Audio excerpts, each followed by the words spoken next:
Hoje de manhã nós tivemos aí um tempo de celebração com todo o pessoal nosso aqui do AN Ministério, na parte do sábado principalmente, que tem nos ajudado com o AN Ministério Music, todos os voluntários, líderes e até pastores, né? Temos dois aí, pastor Lauro e o Luizinho, agora também pastor, e ficaram a manhã toda e mais um período ali também comemorando, celebrando aquilo que Deus está fazendo.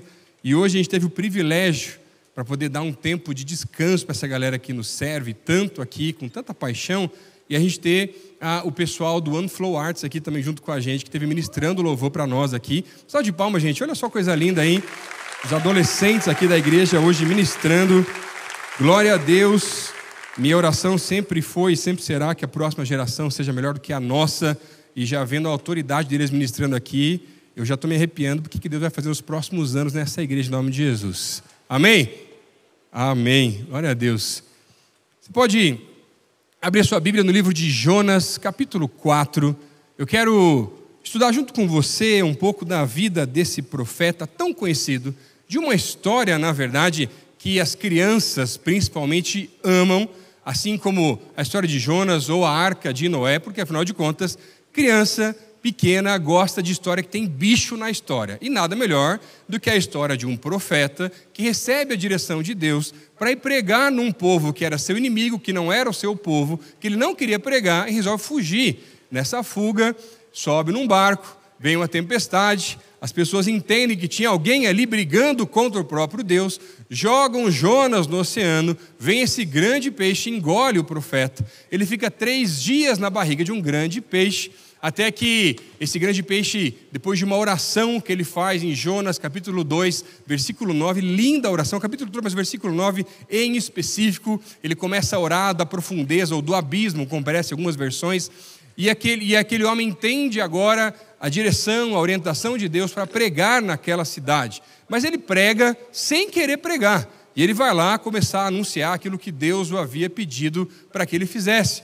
Mas sabe, a grande questão na história de Jonas não são os primeiros capítulos, porque se nós lêssemos apenas os 3 primeiros capítulos, com Jonas sendo levado agora à cidade e pregando, aquilo seria algo extremamente maravilhoso. Mas aí vem o capítulo 4, que muitas vezes para nós é difícil de entender, porque existem questões muito específicas de uma conversa muito pessoal, onde Jonas vai começar a derramar ainda mais e revelar a sua ira, o seu coração, nessa conversa que ele tem com Deus, depois de ter feito algo tremendo, onde qualquer pessoa que estivesse no lugar de Jonas e recebesse um chamado de Deus, e aquele chamado e a palavra se cumprisse, onde 120 mil pessoas se convertessem, se arrependessem e experimentassem de um avivamento de Deus. Gente, isso era para ter um tempo de alegria, de celebração. Algo especial de Deus aconteceu e uma cidade inteira foi movida através da mensagem, usando a vida de um único homem.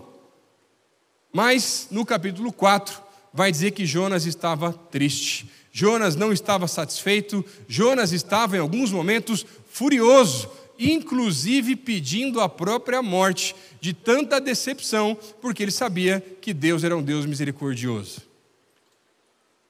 Antes da gente ler o texto, eu queria te contar uma história. Nas quartas-feiras, minha esposa tem ensaio da orquestra aqui na igreja, e eu, quase todas as noites, eu coloco as minhas filhas para dormir, dou banho, eu amo contar as histórias, aquela coisa toda, mas nas quartas-feiras, normalmente a gente está junto nesse processo, nas quartas ela não está, então eu faço sozinho. Independente da dificuldade, da complexidade de fazer 2 crianças de 1 e 3 anos de idade dormir, o que é algo sobrenatural do Senhor, só Deus pode explicar um negócio desse. E uma das vezes eu dou banho nelas juntas, e aí depois coloco a mais velha é mal dizer, né, gente? 3 anos a criança, né? Para assistir desenho na sala. Ela ama ver desenho, ela é super comportada, ela fica assistindo o tempo inteiro tranquilo. Dá certo, até dá errado. E aí, a mais nova eu levo para a cama para colocar ela para dormir. Normalmente a mais nova leva de 5 a 15 minutos para dormir. Gente, que benção. Tranquilo, maravilhoso. Mas naquele dia, passaram-se 5, 10, 15, 20, 30, 40 minutos e nada dela dormir. Eu já estava ficando preocupado com a mais velha lá assistindo desenho sozinho. Lógico, a porta estava trancada de casa, né? Aquela coisa toda. Mas eu estava preocupado porque nunca tinha demorado tanto tempo dela ter ficado sozinha. Quando finalmente saí do quarto, a pequena dormiu, pela misericórdia do Senhor. Fui lá para a sala, bem de fininho. Quando eu cheguei pertinho, escutei um barulhinho de um plástico, alguma coisa. Eu falei, o que ela está fazendo? Quando eu olho a cena, ela está sentadinha no sofá, com a cara lambuzada de sorvete de chocolate, um paninho em cima das perninhas dela, junto com um potinho e uma tesoura do lado do sofá. Eu falei, meu Deus, o que aconteceu aqui? Gente, ela tinha ficado muito tempo ali, ela ama sorvete. Ela foi até os fundos de casa pegar a tesoura dela, ficava lá no fundo. Ela trouxe a tesourinha, foi até a cozinha, conseguiu pegar o pote de sorvete sem derrubar o pote, sem derrubar mais nada, nem quebrar mais nada. Uma criança de 3 anos, gente. Aí foi para a sala, pegou um potinho e um paninho. Afinal de contas, é filha da mãe dela, tinha que ter tudo organizado. E aí tomou o sorvete, mas tomar sorvete sem se lambuzar para a criança não tem como, né, gente? Falar a verdade. E, gente, se pensar na estratégia que ela usou para conseguir fazer tudo, gente, é para bater palma. Ela foi extremamente bem-sucedida, né? Cumpriu o objetivo que ela tinha à risca.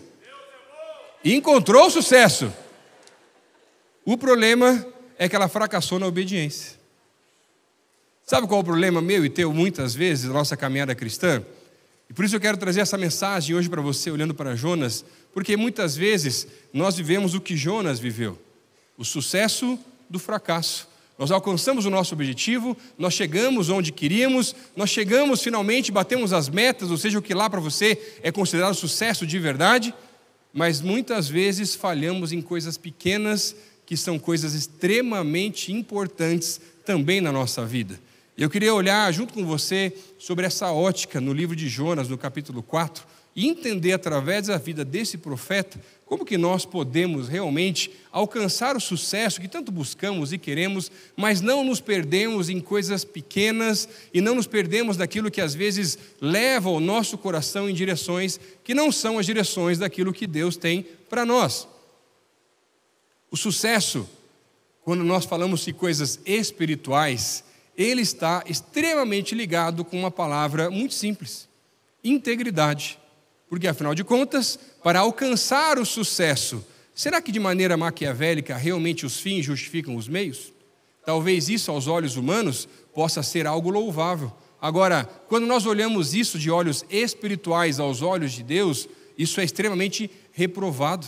E muitas vezes nós alcançamos sucesso aos olhos dos homens, da humanidade, do teu trabalho, da tua casa, e você é bem-sucedido, você é realizado, mas você fracassou em coisas extremamente importantes. E quem sabe foi desaprovado por Deus em pontos fundamentais que a sua palavra nos revela. Eu queria olhar com você para esse texto. Acompanhe comigo aí a leitura de Jonas, capítulo 4, diz assim a palavra de Deus: mas Jonas ficou profundamente descontente com isso e enfureceu-se.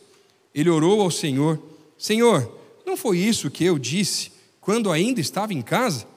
Foi por isso que me apressei em fugir para Tarsis. Eu sabia que tu és um Deus misericordioso e compassivo, muito paciente, cheio de amor e que promete castigar, mas depois se arrepende. Agora, Senhor, tira minha vida, eu imploro, porque para mim é melhor morrer do que viver. O Senhor lhe respondeu: você tem alguma razão para essa fúria? Jonas saiu e sentou-se num lugar a leste da cidade. Ali, construiu para si um abrigo, sentou-se à sombra e esperou para ver o que aconteceria com a cidade. Então, o Senhor Deus fez crescer uma planta sobre Jonas, para dar sombra à sua cabeça e livrá-lo do calor. E Jonas ficou muito alegre. Mas, na madrugada do dia seguinte, Deus mandou uma lagarta atacar a planta, de modo que ela secou. Ao nascer do sol, Deus trouxe um vento oriental muito quente, e o sol bateu na cabeça de Jonas, a ponto de ele quase desmaiar. Com isso, ele desejou morrer e disse: para mim, seria melhor morrer do que viver. Mas Deus disse a Jonas: você tem alguma razão para estar tão furioso por causa da planta? Respondeu ele: sim, eu tenho. E estou furioso a ponto de querer morrer. Mas o Senhor lhe disse: você tem pena dessa planta, embora não a tenha podado, nem a tenha feito crescer. Ela nasceu em uma noite morreu. Contudo, Nínive tem mais de 120 mil pessoas que não sabem distinguir a mão direita da mão esquerda, além de muitos rebanhos. Não deveria eu ter pena dessa grande cidade? Vamos orar mais uma vez? Deus, nós queremos te agradecer por esse tempo tão especial que temos na tua presença e queremos pedir, Deus, nos ajuda a entender, Deus, nos dá entendimento, discernimento daquilo que o Senhor quer falar a cada um de nós, Pai. Tira as distrações desse tempo, as preocupações e as coisas que às vezes nos deixam ansiosos, mas para que possamos estar agora nesse momento focados naquilo que o Senhor quer falar e revelar a cada um de nós, Pai. Por favor, Senhor, essa é a nossa oração, Senhor, no nome de Jesus. Amém. O livro de Jonas fala sobre a vontade de Deus e como nós reagimos à vontade de Deus. E através dessa história de um profeta que depois de entender a vontade de Deus, vai fugir e finalmente cumpre aquilo que Deus havia pedido para fazer, eu quero aprender junto com você como que o sucesso pode revelar o nosso fracasso em coisas elementares ou coisas básicas da nossa caminhada cristã. E sabe, o sucesso ele revela o nosso fracasso quando, em algum momento da nossa vida, em alguma situação que estamos vivendo, a reputação se torna mais importante do que o nosso caráter. Nos primeiros versículos desse texto, Jonas estava ali extremamente descontente, reclamando, murmurando ali com o Senhor. E sabe, esses primeiros versículos vão mostrar uma oração que Jonas faz ao Senhor. Mas é muito interessante pensar de uma maneira no texto por completo, porque o livro de Jonas nos apresenta duas orações desse profeta. A primeira oração, no fundo ou no profundo do oceano, como o texto revela em Jonas capítulo 2, onde ele desesperadamente clama pela própria vida, querendo que o Senhor pudesse o libertar ou resgatar, e de alguma maneira ele pudesse viver, mesmo estando dentro da barriga de um grande peixe. E agora, depois de ter alcançado o sucesso, depois de ver um grande avivamento acontecendo ali a leste da cidade de Nínive, e é interessante porque na palavra de Deus, muitas vezes quando a palavra se refere ao leste, ele se refere a coisas ainda mais antigas. Por exemplo, Adão e Eva, quando saem do jardim do Éden, reprovados pelo Senhor por aquilo que eles tinham feito, eles saem pela porta leste.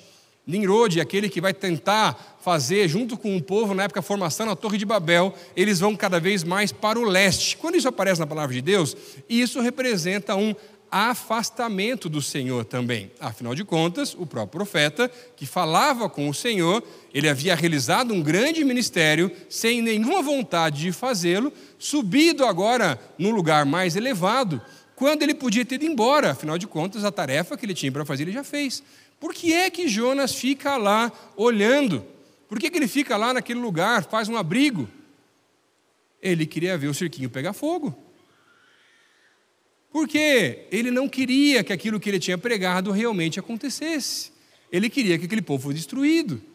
Porque no final das contas, a oração de Jonas vai começar a revelar um pouco mais do coração de Jonas. Que no final das contas, tentando entender um paralelo com relação ao tempo da época, a oração de Jonas revela que o que ele estava mais preocupado não era com o caráter. O que ele estava mais preocupado era com a sua reputação. Ele era um profeta do Senhor. Mas imagina, pensa comigo, contexto da época. Jonas estava lá, entendendo a direção de Deus, para ir pregar para um povo que culturalmente na época era um dos seus principais inimigos. Pensando agora militarmente. Afinal de contas, fazia parte do Império Assírio e Nínive era uma das maiores cidades daquele povo. Existia uma grande desavença. Pensa num profeta que vai, entendendo a direção de Deus, pregar para o inimigo. O inimigo se converte. Enquanto você queria que aquele povo fosse destruído, agora eles são resgatados pelo Senhor. E agora você volta para casa, feliz da vida, contando as histórias. Gente, o mínimo que ele escutaria, talvez voltando para casa, pelo ministério que ele tinha feito, olha, lá vem o traidor, lá vem aquele que agora quer pregar para os demais, agora quer ajudar o nosso próprio inimigo. Gente, Jonas estava extremamente preocupado com a reputação dele. E por isso que, de primeiro momento, o que ele faz é fugir. E depois, quando ele prega sem querer pregar. E sabe, muitas vezes, uma das maiores dificuldades nossas com relação ao sucesso ou aquilo que o Senhor tem nos colocado à nossa frente, as portas têm se aberto, é que a partir do momento em que a nossa reputação se torna mais importante do que o nosso caráter, falando de maneira cristã e espiritualmente agora, a gente deixa de ser mais parecido com Jesus e passa agora a lidar com as regras ou as leis simplesmente do nosso tempo. Para pensar. Gente, se você olhar esse texto de uma maneira um pouquinho diferente, você vai ver que, na verdade, existiam várias falhas de caráter em Jonas, que Deus estava querendo trabalhar. E ele já estava ali trabalhando, mas Jonas não conseguia perceber. Sabe qual é o problema? Muitas vezes, quando nós estamos tão preocupados com a nossa reputação ela dá um grande trabalho para poder mantê-la. Por exemplo, não sei se já aconteceu com você, se alguém já falou mal de você, já foi mal falado, fofoca ou coisa assim, que foi com relação ao teu respeito, não dá uma raiva, gente. Fora da igreja dá. Quando é na igreja, então, meu irmão, é ou não é verdade? Agora, quando eu olho dessa maneira, se eu ficar tão preocupado com o que aquilo pode afetar simplesmente da minha reputação ou da minha imagem, eu vou gastar muito tempo, muito esforço e provavelmente tentar fazer justiça ou outras situações pelas minhas próprias mãos. E com certeza você vai acabar se queimando no processo, pessoas vão ainda imaginar coisas sobre você, mas gente, quem conhece o teu caráter, ao ouvir algo assim, aquilo vai ser estranho aos ouvidos. Opa, essa pessoa não. Tem certeza? Isso não é fofoca? Você já perguntou para essa pessoa? Não perguntei. Normalmente é assim, gente. É ou não é verdade? Agora, sabe o que isso diz? Porque a reputação faz com que as pessoas olhem para nós. O caráter faz com que as pessoas olhem para Cristo. E muitas vezes nós trocamos a reputação e forçamos ela cada vez mais e vai inchando, inflando e tudo mais, porque é mais difícil trabalhar o caráter. De pontos difíceis, de debilidades, imperfeições, coisas que nós não queríamos ter muitas vezes.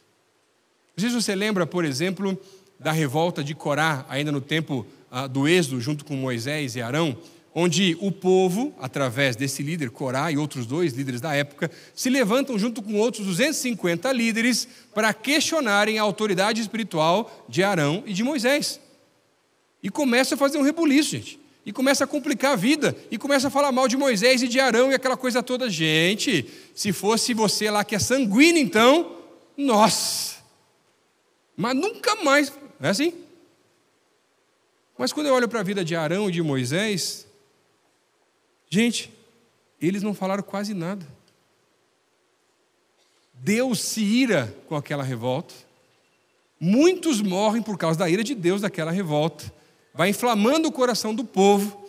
Depois de tudo isso acontecer, é fogo do céu, é terra que abre, gente, negócio maluco. Pode ler depois o número 16, 17, interessantíssima a história. E aí, depois de tudo isso acontecer, o povo ainda estava questionando a liderança e a autoridade espiritual de Moisés e de Arão.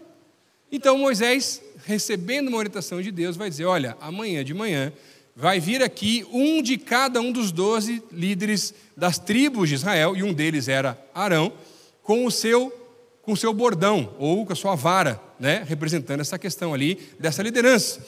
E a gente vai vir aqui, a gente vai orar, e aquele que o bordão florescer, esse é aquele que Deus vai dar autoridade. Gente, para pensar comigo. Se um pedaço de madeira que ainda estivesse vivo, ligado ainda ali, sem ter sido cortado, levaria semanas para brotar e, inclusive, frutificar. Agora, cada um dos bordões ali já estava morto, já era utilizado como um instrumento de trabalho numa sociedade ainda nômade e pastoril. Então, quando você vai olhar dessa forma, o que Deus queria mostrar não era simplesmente a autoridade que ele colocava. Ele queria mostrar que ele ia fazer, inclusive, aquilo que parecia que estava morto, voltar à vida e frutificar. Mas, além disso, aquilo que você tem como instrumento de trabalho é aquilo que Deus quer usar para glorificar as pessoas à sua volta através da sua autoridade. E naquela manhã, o bastão, o bordão de Arão é aquele que floresce e, inclusive, já dá fruto exatamente naquele momento. E Deus vai revelar não só que Deus estava dando autoridade ou reafirmando a autoridade que ele já havia dado sobre aqueles 2 grandes homens de Deus, mas também estava mostrando que Deus ia continuar a usá-los dali para frente. Mas olha que interessante, Deus deu inclusive a estratégia para lidar com quem fala mal. É só ir para o secreto e ouvir o que Deus pediu para fazer. Não é para reclamar, não é para murmurar, não é para ficar tentando encontrar novas opiniões que vão, na verdade, inflamar a minha justiça e o meu ego. Não é o que a gente faz primeiro? Você viu o que fizeram contra mim? Quando devíamos voltar para o secreto e derramar as nossas lágrimas no odre do Senhor, que registra cada uma das nossas lágrimas e vai fazer justiça. Você percebe a diferença de alguém que está preocupado mais com o próprio ego e aquilo que aparece para os outros do que com o caráter? Porque, afinal de contas, como cristãos, se nós queremos revelar o caráter de Cristo, será que o nosso principal investimento em buscar a sua presença não é podermos resolver as nossas próprias debilidades, falhas, dificuldades que temos de lidar algumas vezes? Ou, por exemplo, quando você olha para Atos capítulo 5, vai ver a história de Ananias e Safira, que são levados por um sentimento de quererem aparecer um pouco mais. Quando Barnabé, recebendo uma direção de Deus, resolve vender uma propriedade e leva todo o recurso daquela propriedade aos pés dos apóstolos, para que eles pudessem ajudar em obras sociais e o povo daquela época. E aí, Ananias e Safira, vendo uma oportunidade simplesmente com os olhos humanos e vendo que Barnabé havia ficado tão mais conhecido por causa daquilo, o que eles fazem, gente? Eles vão lá, querem tentar fazer o mesmo e vendem uma outra propriedade. Mas ao invés de entregar tudo como Barnabé havia feito, eles criam um plano e resolvem entregar parte daquilo que eles haviam vendido. Mas dizem que estavam entregando tudo. O que não era verdade. Por quê? Eles queriam a glória. Eles queriam que as pessoas olhassem cada vez mais para eles, mas não para aquilo que Deus estava fazendo. E sabe, muitas vezes é o que nós fazemos até sem pensar. Porque a história de Ananias e Safira, e quando eles chegam lá para fazer isso, uma história bem estranha que a palavra de Deus revela, né? Ele vai lá, o casal vai em separado, quando fala aquilo, Pedro repreende e cai duro, os dois morrem ali no meio da igreja, gente. Que negócio maluco. Mas sabe, o que Deus quer mostrar, na verdade, é que muitas vezes a gente está muito preocupado com o nosso próprio ego, com a nossa própria reputação e não com aquilo que o Senhor quer trabalhar na nossa vida, que é o nosso caráter. Sabe por que isso é importante? Uma aparência de sucesso não é sucesso, mas às vezes parece bastante. O problema é que nem tudo é apenas um ponto de vista negativo no primeiro momento. Algumas vezes o que revela o nosso caráter não são simplesmente as nossas debilidades. Algumas vezes o que revela o nosso caráter através do sucesso de algo que nós fazemos são os elogios da multidão, das pessoas à nossa volta. E quando nos elogios vão nos inflando, a nossa reputação vai ficando cada vez mais difícil de mantê-la, ao ponto de ser importantíssimo protegê-la. Você acha que Jesus estava realmente preocupado com a reputação dele, em tudo aquilo que ele fazia? Por que a gente se preocupa tanto com a nossa imagem, ao invés de nos preocuparmos ainda mais em refletirmos a imagem de próprio Cristo? E sabe, quem se preocupa muito com reputação, por exemplo, não quero generalizar, mas já viu alguém que é uma celebridade, o quanto gasta para tentar apaziguar, diminuir, ocultar algo errado que fez? Pessoas com vida pública, o quanto tentam esconder embaixo do tapete, porque o que importa é a reputação e não aquilo que fizeram de errado. Alguns anos atrás, eu estava em um dos eventos da SDA, aqui em Curitiba, e eu estava num processo ali para poder resolver e fazer as pessoas que iam falar os momentos, e tudo, aquela coisa toda. E veio uma senhora e falou assim: olha, vocês não podem ficar aqui só podem visitar os pastores da igreja que estão aqui mesmo. E eu fiquei meio bravo ali, porque ficar ali, eu tinha sido convidado pelo pastor, eu não estava lá me enfiando nos primeiros lugares, não sou desse tipo de pessoa, só para facilitar mesmo. E não tinha mais lugar, estava lotado, graças a Deus por isso. E aí eu fui lá para o meio do povo, eu tinha que pedir licença aí várias vezes, meio louvor e aquela coisa toda. Mas na verdade, meio louvor que eu estava fazendo era murmurar. Estava reclamando. Mas sabe, aquilo começou a revelar coisas do meu coração que Deus queria tratar. E aí, enquanto o povo orava, eu murmurava. Daqui a pouco Deus me visita e fala assim, 10-1, Lucas. 10-1. Eu falei, Senhor, o que é 10-1, Senhor? O que é 10-1, Senhor? 10-1 eu não sei, Senhor. Eu sei 7-1, e para brasileiro é horrível isso. Não quero nem pensar 10-1. Não, olha na minha palavra onde tem 10-1. E quando você olha para a palavra de Deus, onde que tem 10-1? Jesus curou 10 leprosos. Quantos voltaram a agradecer? 1.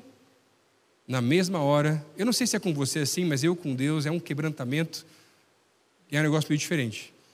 Na mesma hora o Espírito Santo me visitou e falou assim, Lucas, se a taxa de reconhecimento de Jesus é 10-1, quanto você acha que é a tua? Para de olhar para essas coisas. Você está entendendo? Mas muitas vezes nós nos perdemos exatamente em coisas simples como essa. Ego, orgulho, mentiras. Quando olhamos para a história de Ananias e Safira, parece estar muito distante da nossa vida, da nossa realidade. Mas quantas vezes talvez você não fez exatamente igual a Ananias e Safira quando você maqueia, aumenta, diminui o número de relatórios que você tem que entregar na tua empresa? Quando você tenta fazer com que aquela história, que era uma história, aqueles dados que seriam tão reais, mas que iam causar um problema para você e talvez para a empresa, quando aquilo que não é teu, mas você faz como se fosse teu. E são as mentiras que nós contamos muitas vezes para tentar nos livrar de conversas difíceis.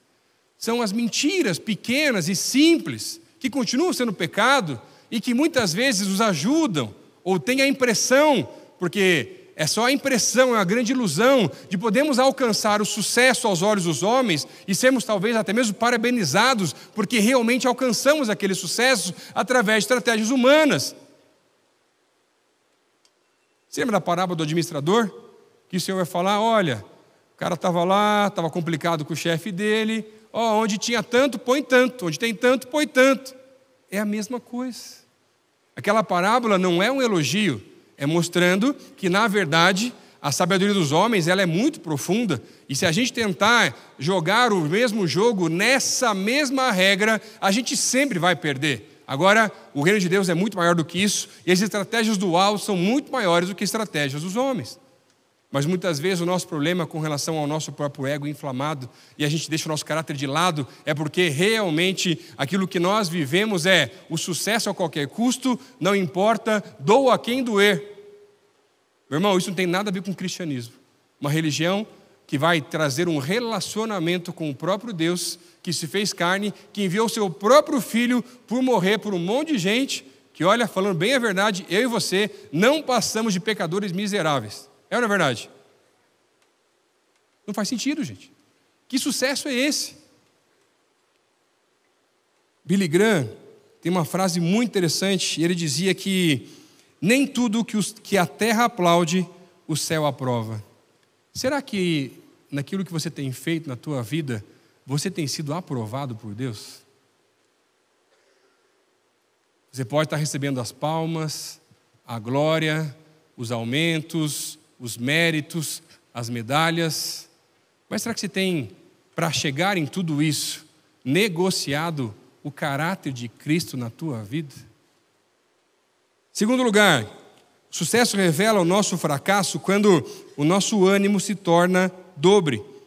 Versículo 5 diz assim, de Jonas capítulo 4, Jesus saiu e sentou-se no lugar a leste da cidade. Ali construiu para si um abrigo, sentou-se à sombra e esperou para ver o que aconteceria com a cidade. Então o Senhor Deus fez crescer uma planta sobre Jonas para dar sombra à sua cabeça e livrá-lo do calor, e Jonas ficou muito alegre. Uma das grandes questões desse texto do livro de Jonas é mostrar que enquanto ele fazia a obra de Deus, ele não queria fazer a obra de Deus.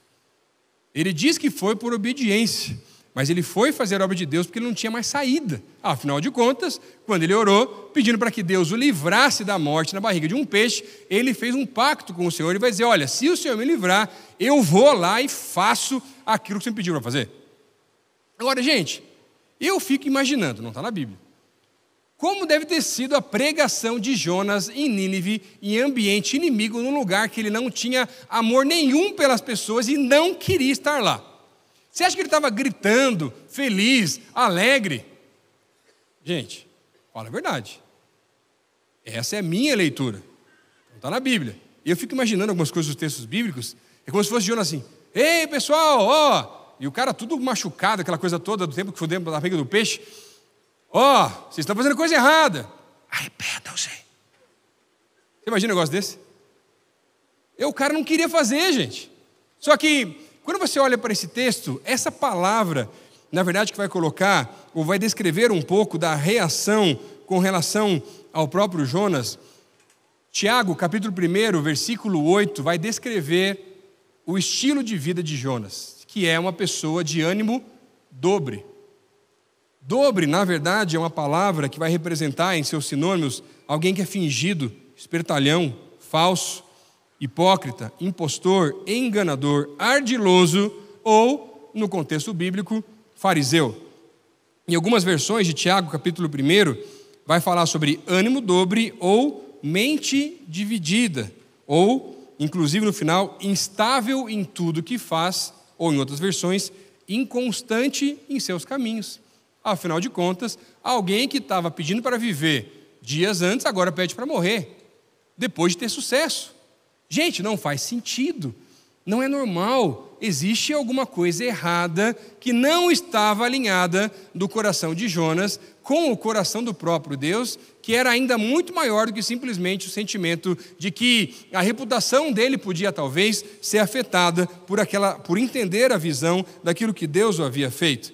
Agora, olha que interessante, os ninivitas, a planta, o verme e o vento obedecem a Deus. O único personagem dessa história que não obedece a Deus é o próprio Jonas.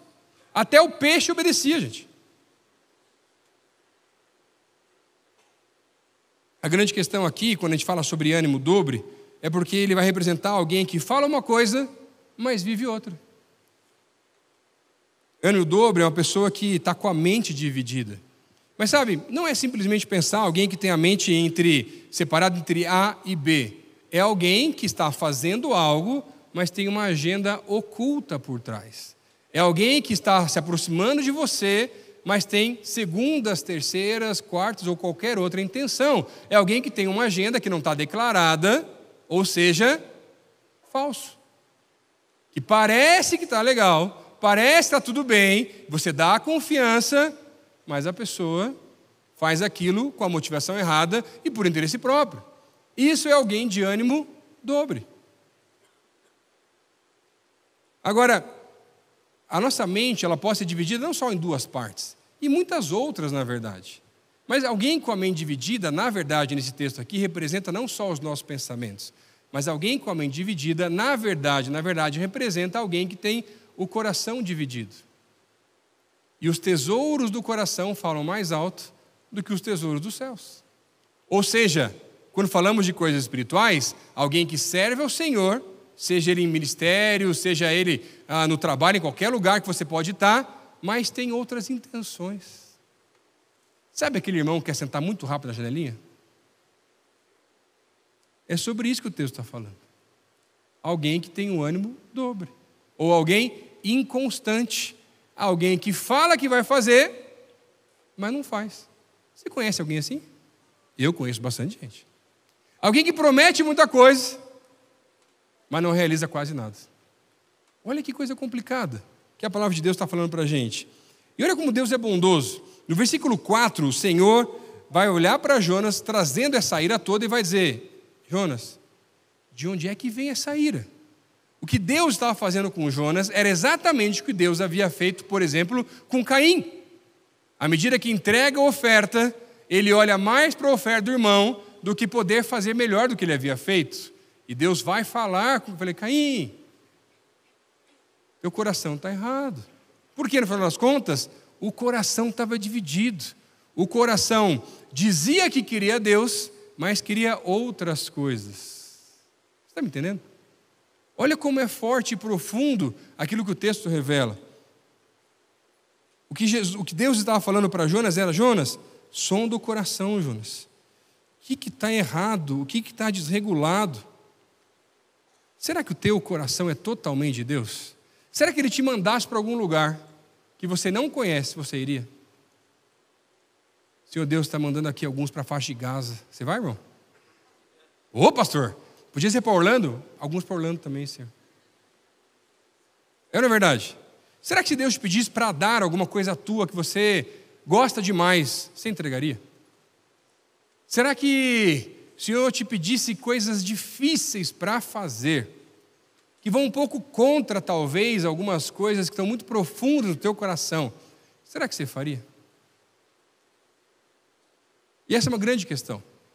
Porque se a minha motivação está simplesmente nos recursos, nas reservas, nas coisas, quer dizer que o meu coração não é totalmente dele. Ó, Senhor, é em parte, mas eu deixei um pedacinho aqui. Esse aqui é o meu investimento. Esse aqui é o meu futuro. Esse aqui é a minha aposentadoria, Deus. Já pensou se Deus te pedisse isso para você entregar para Ele? Será que você faria? Será que tudo que você tem é dele mesmo ou não é teu? Outro dia eu vivi esse impasse. Estava num culto nosso aqui, e tinha um irmão nosso que seu carro havia sido roubado, soube da situação, orei, comecei a tentar entender, e Deus falou assim: Lucas, faz alguma coisa. Tá bom, eu vou lá na frente, falo da situação, as pessoas ficam comovidas, eu estou comovido também, cada um dá um pouquinho, de pouquinho em pouquinho, a gente levanta o recurso, né? Assim, não, mas não é eles que eu quero usar, é você. Eu falei: Deus, mas eu não tenho dinheiro. Não, mas tem um reservinha lá, né? Tem, mas não é muito. Aí Deus falou assim: mas não é o valor do carro? Eu falei: ó, desse carro é. Eu falei: tá, mas então não preciso falar na frente. Posso ficar quieto, posso falar com o casal e entregar. Não, mas eu quero que você faça, que ele dá uma oferta para outra coisa. Tá bom, entendi. E ninguém mais vai ajudar nessa oferta. Eu tenho um trato com a minha esposa. A gente fala: ó, se Deus falou, está falado. Entre recursos, né, e outras coisas assim. E Deus falou, a gente entrega e oferta. Mas eu nunca tinha feito uma oferta tão grande na minha vida. Eu estava orando: Senhor, fala com a minha esposa para ela ficar tranquila quando eu conversar com ela em casa. Mas Deus é tão bom que deu tudo certo, gente. Será que se Deus te pedisse coisas parecidas? Calma, gente, não vou pedir, nem vou levantar a oferta, tá? Tá tudo certo. Mas será que se Deus te pedisse coisas assim, você entregaria? Talvez esse é um bom teste para perceber se teu coração realmente é totalmente dele, realmente ou não. Agora, vamos ver um contraponto? Se em busca do sucesso você fala assim: não, pastor, meu coração é totalmente de Deus, está tudo certo, Ele pedir, eu dou, eu já tenho histórias com o Senhor, já fiz isso, já fiz aquilo, e estou alcançando sucesso, né? Estou cuidando do caráter, está tudo certo, pastor. É mesmo, irmão? E quando a promoção vem só para o vizinho? E quando o cônjuge, o casamento está orando tanto tempo, meu irmão, minha irmã, está todo mundo casando, menos você. Está todo mundo tendo filho, menos você. Está todo mundo, qualquer coisa acontecendo aí que é bom, e você lá. E o único louvor que toca é: quando chegará a minha vez, Senhor? Fala, Deus. Tem gente que faz essa oração, não tem não? Será que nesse momento você consegue se alegrar? O outro? Quando a promoção vem para alguém que na tua leitura, nos teus olhos, está há menos tempo que você, é inferior a você, não merecia, mas é parente do chefe. E é muito injusto. É muito injusto. E você consegue se alegrar com isso? Não porque ele é parente, porque ele foi privilegiado, mas porque ele recebeu uma promoção.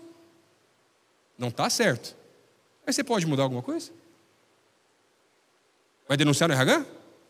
Deus te abençoe lá, meu irmão. É só perder tempo. Talvez até o emprego. Você sabe que não é assim. Por quê? Vai para o secreto. Deus, estou aqui lançando minhas lágrimas, a injustiça, onde já se viu. Estou aqui há 15 anos de empresa. O cara está há 15 dias. E já virou teu chefe. Coisas que não acontecem, né, gente? Imagina, pastor. Acontece direto, gente. Essa é a verdade. Será que quando isso acontece com alguém próximo a você, mas não é com você Você consegue estar bem? Será que nesse tempo, nesse momento, teu ânimo não vai começar a revelar, em meio ao sucesso do outro, debilidades do teu coração que têm que ser tratadas pelo Senhor? Não sei se já ouviu falar da história de Diótrefes, no livro de 3 João. A história desse personagem revela uma síndrome que ainda continua acontecendo nos nossos dias. Eu chamo ela de síndrome de Idiótrefes, com todo respeito ao trocadilho, porque esse irmão dessa igreja, nessa carta, repreendido por João, ele era alguém que queria ser o dono da igreja e ter todo o poder e autoridade em resolver tudo o que estava do seu jeito, à sua maneira. Mas isso, na verdade, revela que essa síndrome é com relação a pessoas que têm o coração dividido. Querem mais o poder do que aquilo que o Senhor pode fazer de verdade. Qual que é a tua motivação em fazer o que você está fazendo? Será que o teu coração, em algum momento, também não acabou se dividindo? E você diz que quer, o teu sonho é esse, a tua vontade é essa, mas a motivação talvez seja outra. Há muitos anos atrás, eu levei uma menina que eu estava conhecendo lá em casa para conhecer meu pai. Graças a Deus, naquele dia, meus irmãos não estavam em casa. Quem tem irmão sabe o que eu estou falando. Um está aqui até, então já está vestido até a carapuça. E aí, gente, era um café da manhã, para ser tranquilo. Estava indo tudo bem, gente. Tudo certo, né? Toda a estratégia por trás ali, daquele café estava dando certo. Mas eu comecei a ficar apertado com vontade de ir no banheiro, gente. Gente, levou 2 minutos. Quando eu voltei, estava um silêncio na sala. Ela estava tipo congelada, assim, olhando para frente, assim, com o olhão aberto. Falei assim, pai, o que você fez, pai? Assim, nada. Eu estava aqui conversando, de repente resolvi perguntar uma pergunta muito simples. Falei, o que você perguntou para ela, pai? Eu só perguntei para ela quais são os interesses dela com meu filho. Primeiro encontro, gente, para conhecer ele, gente. Fica a dica. Mas, agora, pensa dessa forma. Deus Pai, Jesus o Filho, talvez nesse relacionamento, né, de amizade e a gente poder se relacionar com o Senhor, é como se Deus, como Pai, perguntasse para mim e para você, quais são os seus interesses com Jesus? Você procura Ele por aquilo que Ele pode fazer ou por aquilo que Ele é e quer trabalhar na tua vida de verdade? Você consegue perceber a diferença com relação ao ânimo dobre, que muitas vezes vai impedir a gente de alcançar realmente sucesso de maneira integral na nossa vida? Último ponto, quero ver com você aqui. O sucesso revela o nosso fracasso quando os valores do reino se invertem na nossa vida. O versículo 10 e 11 vão dizer assim: mas o Senhor lhe disse, você tem pena dessa planta, embora não a tenha podado, nem a tenha feito crescer, ela nasceu numa noite e numa noite morreu. Contudo, Nínive tem mais de 120 mil pessoas que não sabem nem distinguir a mão direita da mão esquerda, além de muitos rebanhos. Não deveria eu ter pena dessa grande cidade? Deus estava aqui falando com Jonas, mesmo Jonas dando respostas iradas para Deus. E a ira vai alimentando esse nosso ego com relação àquilo que a gente quer ouvir. E quando ele não vai ouvindo aquilo que ele gostaria através de Deus, ele vai se irando ainda mais.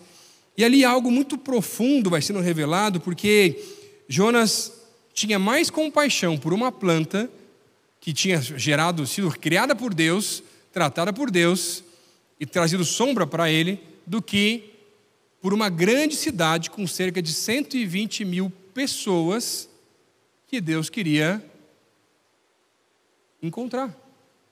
Tanto que o texto vai falar com relação ao termo que eles não distinguem da mão direita e da mão esquerda, ou seja, não quer dizer que aquele povo era um povo de crianças, mas a intenção, na verdade, colocada é: para mim, esse povo é como crianças. Olha como é forte. Como que uma cidade com 120 mil pessoas poderia valer menos do que uma única planta? E Jonas ainda não havia aprendido uma lição extremamente importante com o Senhor, que o coração estava dividido. Ele não havia aprendido ainda que o que Deus queria trabalhar não era simplesmente o coração do povo, mas o coração do profeta. De que ele estava ali naquela missão, naquela obrigação ali, com relação ao chamado de Deus, mas que ele precisava aprender a enxergar as pessoas, a enxergar a criação como um todo com os olhos de Deus.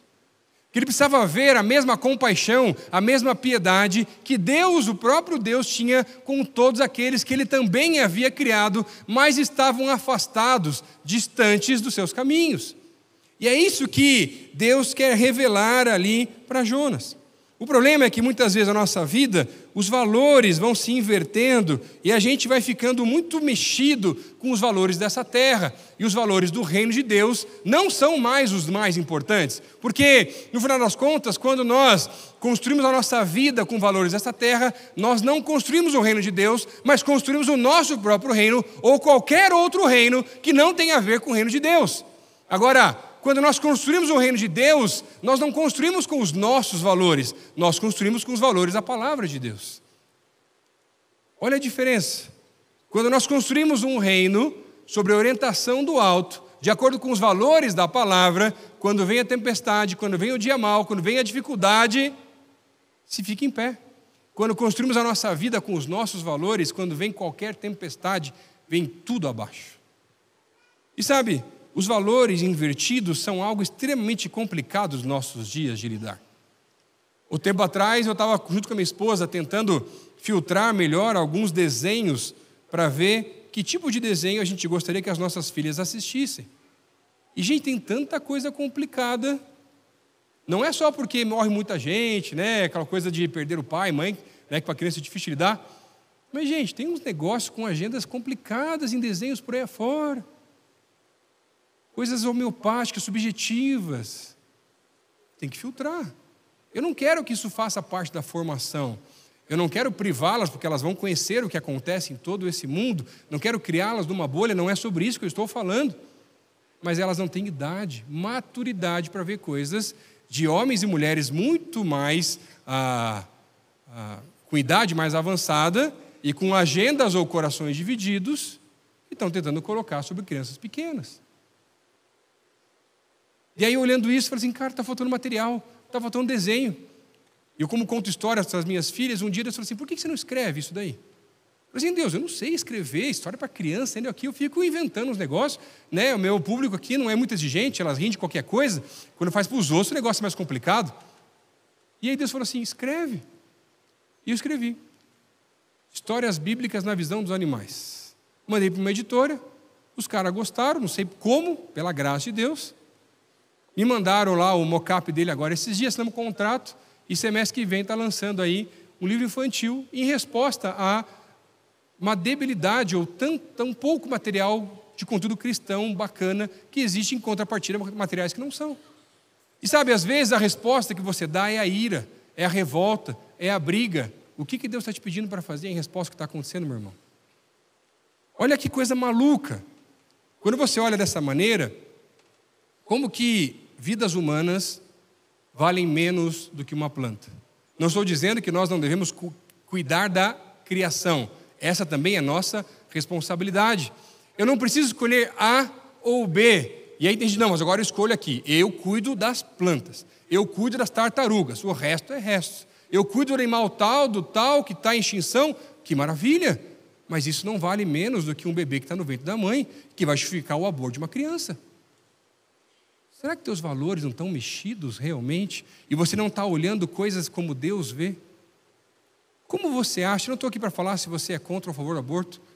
O que eu estou falando para você, olha assim, será que não está na hora de você enxergar uma criança no ventre de uma mãe, independente da história agora, da maneira que Deus vê aquela criança? O texto está falando que eu preciso ver da maneira como Deus enxerga. Como é que você acha que Deus enxerga isso? Não sei se você conhece a história de uma missionária chamada Amy Carmichael, que é impactada através da história de uma mensagem do missionário Hudson Taylor, que entregou a vida dele inteira num ministério lindo na China. E essa mulher, muito jovem e com várias debilidades físicas, muitas dores que ela tinha, com uma série de comorbidades que ela já tinha naquela época, ela entrega a sua vida e vai fazer um ministério durante 56 anos no sul da Índia. Durante esse tempo ela vê coisas complicadas que acontecem e muitas vezes existia um tráfico humano gigantesco naquela região e então ela decide tentar resgatar crianças. Durante toda a sua vida ela resgata 1000 crianças, movida pela compaixão de Deus daquilo que Deus estava fazendo. Mas durante todo esse tempo ela escreve 35 livros e pede que o nome dela nem fosse colocado nos livros que foram publicados, porque não era sobre ela, é sobre aquilo que Deus queria fazer. Mas muitas vezes nós alcançamos o sucesso, nós alcançamos os cargos, as funções, as metas, as vitórias, mas tudo isso está sendo construído não nos valores do reino de Deus. Será que tem alguma coisa no teu coração que não está de acordo com os valores do reino de Deus? Queria te fechar com mais 2 histórias. Primeiro, queria abrir algo muito particular meu. Eu nunca falei para ninguém.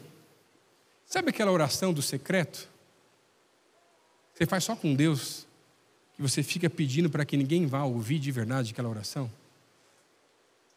Eu nem contei no primeiro culto, contando isso aqui só, que Deus pediu para contar. Quando a nossa segunda filha foi diagnosticada com a questão do lábio liporino e a fissura palato-labial, Deus fez um milagre, aquela coisa toda, mas o processo de você descobrir algo em alguém que você ainda nunca nem viu, mas já ama, é muito difícil de lidar. Em todas as situações. E a gente ficou 6 meses na expectativa de como ia ser. Eu lembro que uma das noites, sozinho na sala de casa, muito imaturo, porque eu não conhecia, eu não sabia lidar com algo assim. Eu falei assim, Senhor, eu não sei nem se eu posso fazer essa oração, Senhor.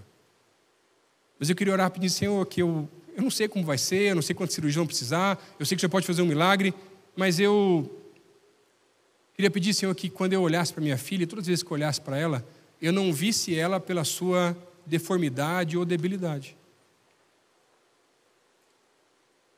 E eu chorava na presença de Deus. E aí o Espírito Santo me visitou e falou assim, Lucas, se eu olhasse para você pelas tuas debilidades, meu irmão, não são simplesmente físicas, são emocionais, são valores, são caráteres, muitas vezes, que as pessoas podem não ver no primeiro olhar, mas vão se revelar também. E podem gerar estranheza quando reveladas. Não sei se você já ouviu a história de um grande violinista, Nicola Paganini. Conta a história que esse violinista, ele era um dos melhores da sua época e é renomado até hoje, já falecido. Ele tinha uma grande debilidade, uma deformidade que fazia com que os seus membros e principalmente os seus dedos fossem muito compridos. Mas ele tocava o violino de um jeito que ninguém conseguia tocar, uma velocidade fora do comum, que as pessoas diziam que ele devia ter um pacto com o demônio. Ainda mais com os dedos crescendo, aquela coisa toda, as pessoas da época tinham essa visão dele. E uma das peças que ele começa a tocar, com um violino maravilhoso, estoura uma corda e ele continua tocando.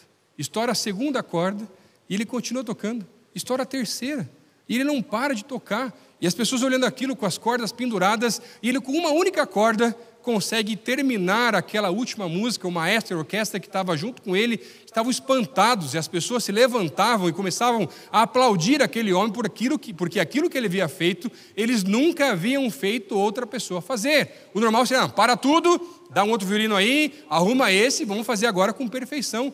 E ele conseguiu tocar a música mesmo com uma corda da melhor maneira possível. Quando as pessoas, com medo de falar bis para tocar mais uma vez, antes de qualquer pessoa falar, porque ninguém queria falar aquilo, ele se levanta com o mesmo violino, com uma única corda, e fala, Nicola Paganini, uma única corda, e faz a peça inteira de volta. E sabe, eu vim aqui hoje orar com pessoas que talvez se sintam como eu, instrumentos quebrados. Sabe, o som perfeito de um instrumento quebrado só pode sair realmente com perfeição quando o seu próprio Criador toca aquele instrumento. Eu não sei você, eu sei a minha vida, e eu sei que eu não sou perfeito. Entre valores, questões de caráter e tantas outras coisas que eu dou tanto trabalho para Deus, mas graças a Deus que Ele tem misericórdia de mim e tem que continuar a trabalhar na minha vida. Eu vim orar com gente aqui que se sente hoje quebrada, porque tem falhas dentro de você, imperfeições, que podem talvez ser físicas, que podem te limitar, mas elas podem ser emocionais, elas podem ser traumas do teu passado, elas podem ser questões de caráter, mentiras que foram contadas e ainda não veio à tona a verdade, mas tudo isso faz com que você se torne um instrumento quebrado. Assim como Jonas, mas que Deus ainda assim quis usar por louvor da sua glória. O final da história de Jonas, ela não aparece, porque o livro de Jonas, assim como o livro de Naum, que conta também a história de Nínive, terminam com uma pergunta. Spurgeon vai dizer, e ele acredita, que o final da vida de Jonas, depois daquele momento, foi algo de alguém que realmente entendeu que agora o seu coração também precisava se arrepender, porque ele não tinha se arrependido ainda também, e queria alcançar o sucesso em Deus. E sabe, eu acho tão bonito isso, da maneira como Deus usa instrumentos quebrados, por muitos desqualificados, para fazer com que pessoas que não conhecem o Senhor sejam transformadas pelo seu poder.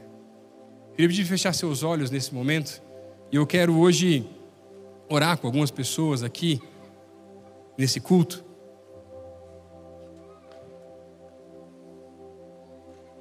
E se Deus falou com você, eu queria chamar você aqui na frente comigo, porque eu quero orar com pessoas quebradas. Instrumentos que Deus ainda quer usar. E vai ser uma peça linda em nome de Jesus. Mas isso só vai acontecer quando o teu coração, ou aquele que toca o instrumento, não é mais você, mas é o próprio Deus. E à medida que você vem chegando aqui na frente, eu queria pedir você se ajoelhando nesse lugar. Eu sei que Deus está falando com mais e mais pessoas aqui. Se você precisar, pede licença, a pessoa está ao teu lado, só para você vir aqui à frente. Pode vir e ficar de joelho aqui no lugar, quero orar com você. Eu quero te pedir para vir à frente, porque vir aqui é um desafio. Sabe o que faz? Quebra o nosso orgulho. Quebra a nossa estratégia, o nosso horário, porque você está querendo ir embora desse culto. Porque está mais tarde. E Deus está falando assim, filho, é hoje. O som vai sair lindo daqui hoje. Quando instrumentos quebrados se permitirem ser tocados pelo seu Criador. Os valores são ajustados, a glória dele, a reputação é indiferente. Porque no final das contas, quando olham para mim, o que eu mais quero que as pessoas vejam é Jesus, porque eu sou só um instrumento quebrado. Ele está consertando, mas continua aparecendo coisa em imperfeição, continua aparecendo coisa quebrada, gente. Meu Deus do céu. Quando conserta o negócio, aparece outra. Deus quer levantar um povo. Deus quer levantar uma geração para trazer um novo som para esta terra. Um som que ninguém nunca ouviu antes. Talvez num processo ainda de aprender, ou num processo ainda de permitir o Senhor moldar a nossa vida, a gente começa pregando com vergonha. Olha, arrependam-se. Porque o nosso coração está no processo, não é tudo dele ainda. Deus falou com você, vem para cá, eu quero orar com você.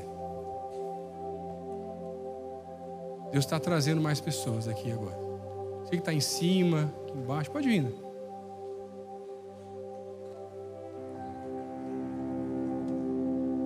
Existem orações que Deus espera ouvir dos seus filhos. E uma delas é, Senhor, me usa. Deus fala, filho, eu vou usar. Mesmo com esse passado complicado, mesmo com as imperfeições. Mas eu vou tratar essas imperfeições. Preciso que você deixe eu tratar esse caráter, para que o teu caráter seja o meu caráter, a tua visão seja a minha visão, a maneira como você trata as pessoas seja a maneira que eu trato as pessoas. Isso sim é sucesso. Alguém que talvez aos olhos humanos até alcançou sucesso, mas para manter esse sucesso não precisa rebaixar ninguém. Alguém que talvez seja muito conhecido aí por fora, mas pode ainda ter a humildade de tratar as pessoas como iguais. Porque não deixou aquilo que não devia se inflar no coração. E a gente entrega cada vez mais o nosso reconhecimento, a nossa fama, o nosso ego, tudo aos pés do Senhor. Eu creio que Deus quer nos levar a lugares maiores. Mas isso só vai acontecer quando o nosso coração for totalmente dele e o nosso caráter for permitido por nós ser moldado por ele. Porque Deus é tão gracioso que ele não obriga ninguém. Jonas podia morrer dentro da barriga do peixe. Ele que fez a oração. E o compromisso foi ele que fez, o voto foi ele que fez. Baixa a cabeça onde você está, quero orar mais uma vez aqui. Eu quero fazer mais um desafio. Talvez nós tenhamos pessoas hoje aqui que estão aqui já na frente fazendo essa oração de entrega. Senhor, é essa área, é esse ponto, é isso. E o Senhor está trazendo agora e identificando, dando nome agora para cada área que Ele quer tratar na vida de cada um aqui que está aqui à frente. E gente está sentado aí também. Deus está falando com você, eu sei disso. Mas Deus está também falando agora com pessoas que estão aqui, que talvez fugiram por muito tempo de Deus. Não só daquilo que Ele pediu para fazer, mas de um relacionamento. Você veio para cá, talvez até a contragosto hoje aqui nesse lugar. Mas Deus está te chamando de volta. Talvez na tua vida, na tua história, familiares, parentes já oraram muito tempo por você. Quem sabe você já até foi de igreja, mas você nunca foi de Jesus de verdade. E nunca teu coração foi totalmente dele. E se hoje, nesse tempo nós estamos encerrando aqui, eu quero orar junto com você. Se Deus falou com você que hoje é o dia de fazer um compromisso maior, que está na hora de você entregar a sua vida completamente a Jesus e começar a ter um relacionamento com Ele, caminhar com Ele todos os dias, ouvir a sua voz, as suas direções, porque senão você não consegue fazer isso. Ele quer tratar a tua vida. E é por isso que Ele trouxe você aqui hoje, para ouvir essa mensagem. E Deus falou com você dessa maneira. Eu queria pedir para você levantar a mão onde você está. Eu quero orar por você. Sim, pastor, sou eu aqui, sentado ou aqui na frente, não importa onde você está. Pode fechar o olho de todo mundo aqui. Você está aqui em oração, todo mundo orando nesse tempo. Eu, aqui do lado, amém, amém, amém aqui do lado também. Onde você está? Levanta a mão, amém ali atrás. Sei que Deus falou com mais gente aqui nesse lugar. Lá em cima, lá no fundo, amém, amém. Amém aqui no começo da galeria, amém. Amém ali no fundo. O que mais Deus está falando? Amém, amém aqui do lado, amém aqui na frente. Deus está mexendo de jeito diferente no coração, não está? É assim que Deus fala conosco. É assim que Ele começa a se revelar. Amém, amém aqui na frente. Mas eu queria pedir mais um favor para você que levantou a mão. Porque eu quero te dar um abraço. Quero ter esse privilégio. A palavra de Deus fala que nós somos uma família. E pelo menos no contexto latino-americano a gente abraça a nossa família. Tem alguns irmãos que vão estar vindo aqui na frente para me ajudar também, para abraçar você. A gente quer orar com você, para abençoar a tua vida. Queria pedir uma ajuda, você tentar vir pelas laterais, porque o pessoal está aqui na frente fazendo algumas orações ainda. E eu queria poder te dar um abraço. Pode ficar de pé no teu lugar. Se tiver alguém que veio com você, pode trazer a pessoa junto. Alguém te convidou, vem para cá. Quero orar com você. Só isso. Essa decisão é a melhor decisão que você pode tomar na tua vida. Não tem nada melhor que você pode fazer. Você sai daqui acompanhado pelo Senhor Jesus, caminhando com Ele todos os dias, ouvindo a direção dEle para a tua vida em nome de Jesus.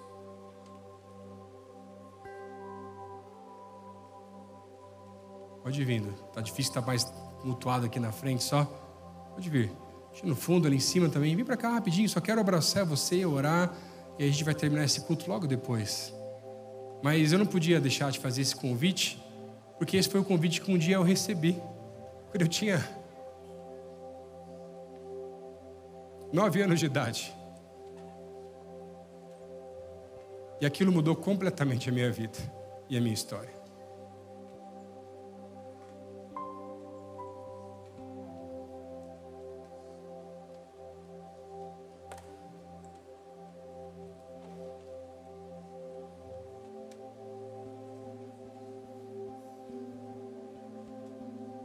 Pode vir para cá.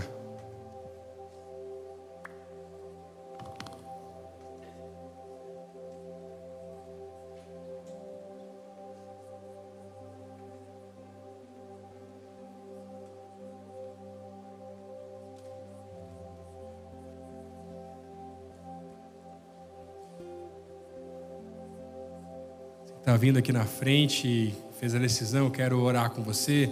O pessoal já está abraçando aqui, já está orando com o pessoal também.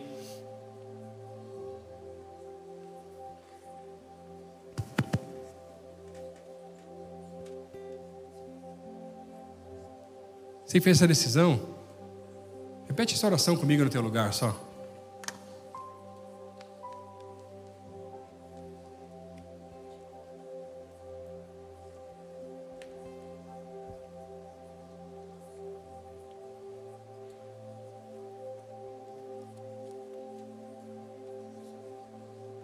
Pode fazer essa oração comigo? Senhor Jesus, hoje eu entrego a minha vida ao Senhor. Quero que meu coração seja totalmente teu. Escreve meu nome no livro da vida. Eu posso sair daqui hoje acompanhado pelo teu Espírito, ouvindo a tua direção. Me perdoa pelos meus pecados. Hoje eu me arrependo. Eu quero caminhar contigo todos os dias. Essa é a minha oração, Deus, no nome de Jesus. Amém. Amém.